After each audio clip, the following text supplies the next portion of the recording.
Seawings are kind of a special group of dragons, being the only tribe so far who can breathe underwater and glow.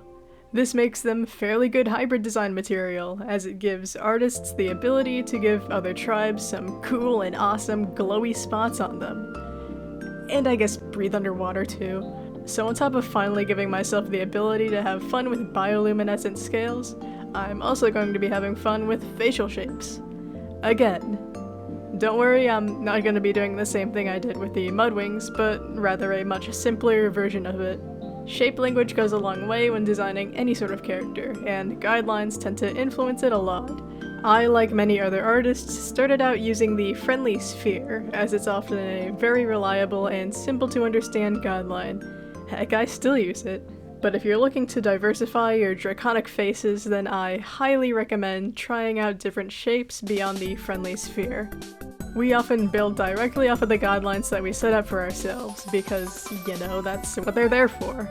But if you use the friendly sphere for all of your designs, then chances are the base of the head will stay mostly the same shape, and everything you add to it will likely be placed in the same place. Design isn't all about the fancy attributes, accessories, or patterns that you may put on a character, but additionally, their shape and form. Are they boxy, sharp, chubby, thin? Not only does it diversify designs, it can tell you a lot about what kind of character they might be by simply looking at it.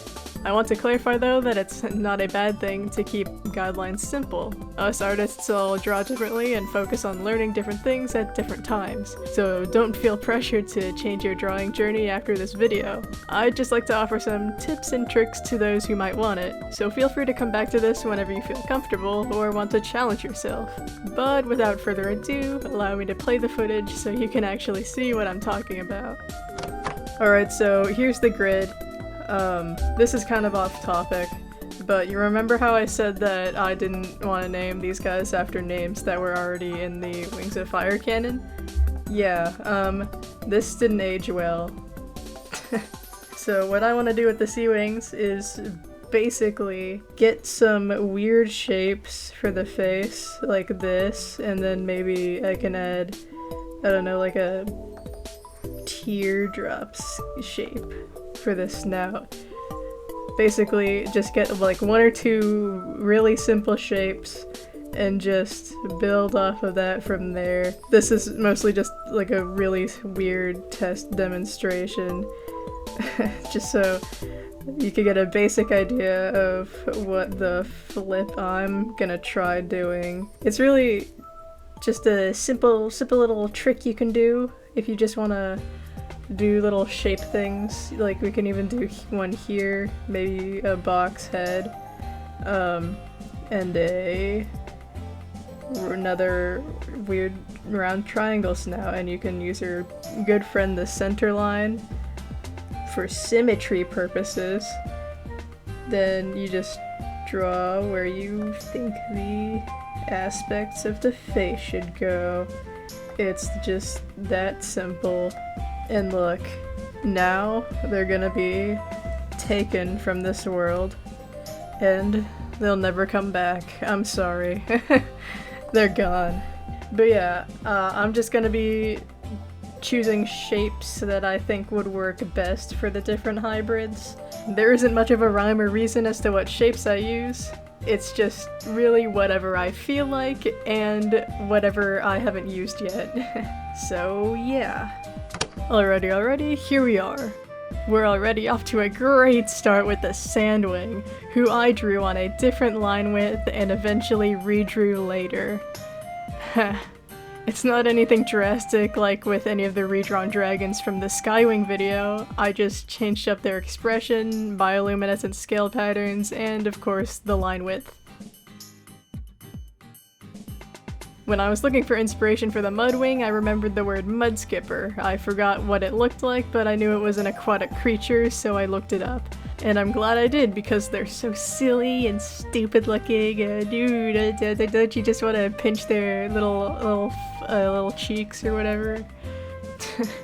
Anyways, this image of the mudskipper inspired the glowing scale patterns, the fin-like seawing beard thing, and the nose, which I stole from the Mudwing row because I was inspired by the mudskipper's very strange eyes.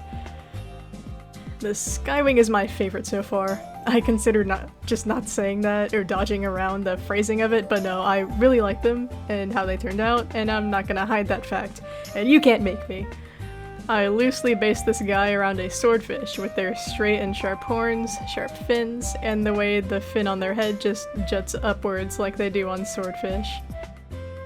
I had this idea for the Icewing that I was considering saving for the Icewing row, but I thought I'd run with the idea while it was still fresh in my head.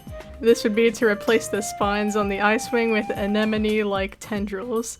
Kind of like weird curly hair, but thicker. I like to imagine how it just waves around when they're under the water. Maybe it even waves around above water, like those freaky ghosts from Pirates of the Caribbean 5. Who knows?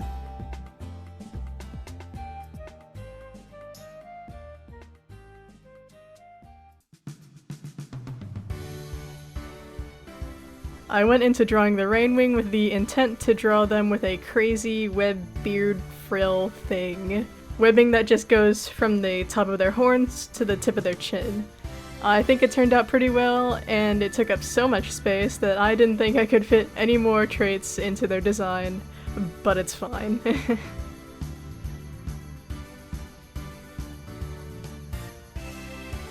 When I started to design the Nightwing, I knew I wanted to go for a creepy and unsettling look, like a weird-looking deep-sea creature. I stumbled across this strange fish called the Chimera? But this unsettling image just sold it for me.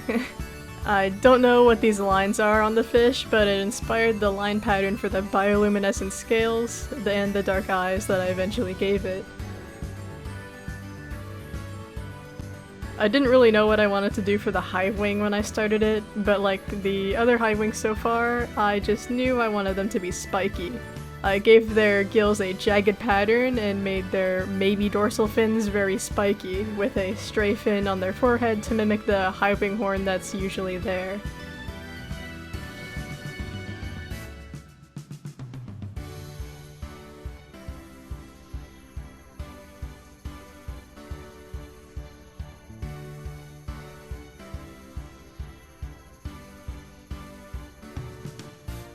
The Slickwing was also a blank slate in terms of ideas. I already knew I wanted to make them very wavy and curly, but that was it. I settled on giving them this weird wispy beard and mustache because I wanted to do that to at least one of these Seawing designs. I gave them split horns that reminded me of coral, as well as wavy fins along their back.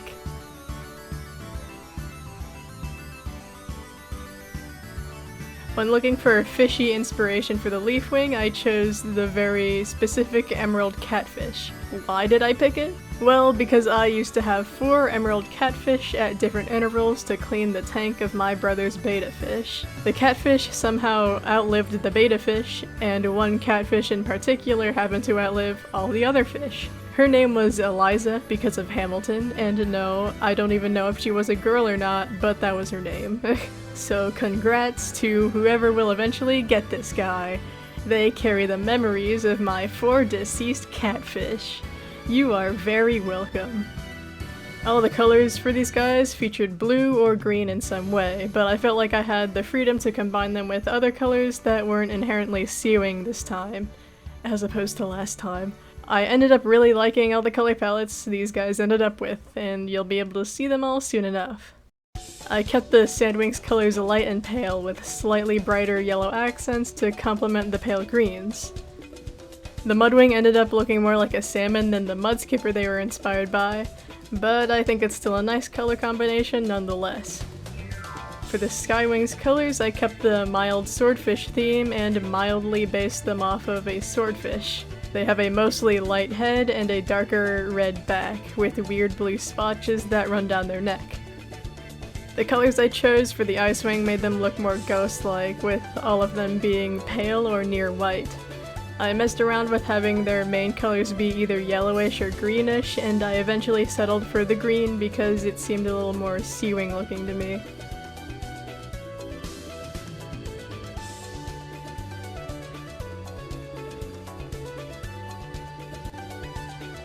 The Rainwing was a funny one because I impulsively thought, why don't I just take inspiration off of the bisexual flag? I already wanted to make them pink and blue, so why not throw purple into the mix as well? They turned out to be the most brightly colored hybrid of the group, but it seemed fitting for a rainwing hybrid, so I didn't change it.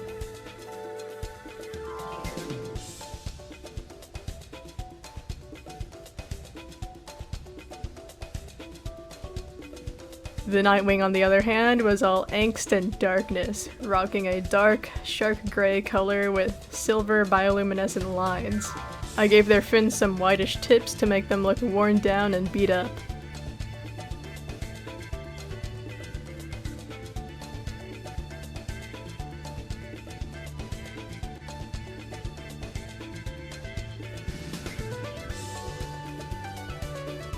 Continuing my aimlessness when it comes to the Hivewings, I mostly just picked colors that I thought might work with this design.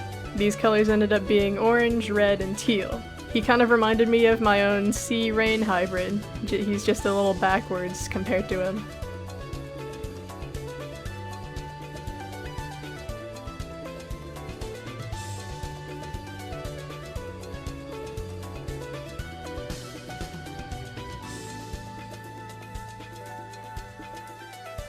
For the Silkwing, I chose mainly teal and blue colors with yellow accents. I thought this color combination was a little too simple, but I think it turned out alright. It looks very similar to the pure-blooded Seawing I made for this challenge, which wasn't on purpose, but it kinda makes them look related. Because the Leafwing was based on emerald catfish, they respectively get emerald catfish colors.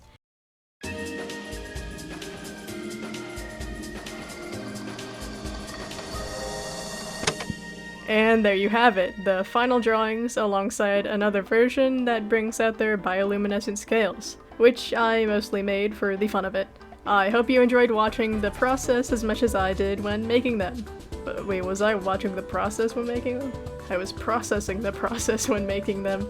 Well anyway, as per usual, I'm open to any thoughts, feedback, or suggestions you may have. So yeah, thank you for watching, and I'll see you in the next video. I'll be dressing warmly for that one, because it's about to get chilly. That sounded so cringe. Why did I even write that? This would be to replace the spines on the Icewing with anemone. Oh my gosh, and I thought that mispronouncing this word was a myth. I've fallen so far from grace. Oh no.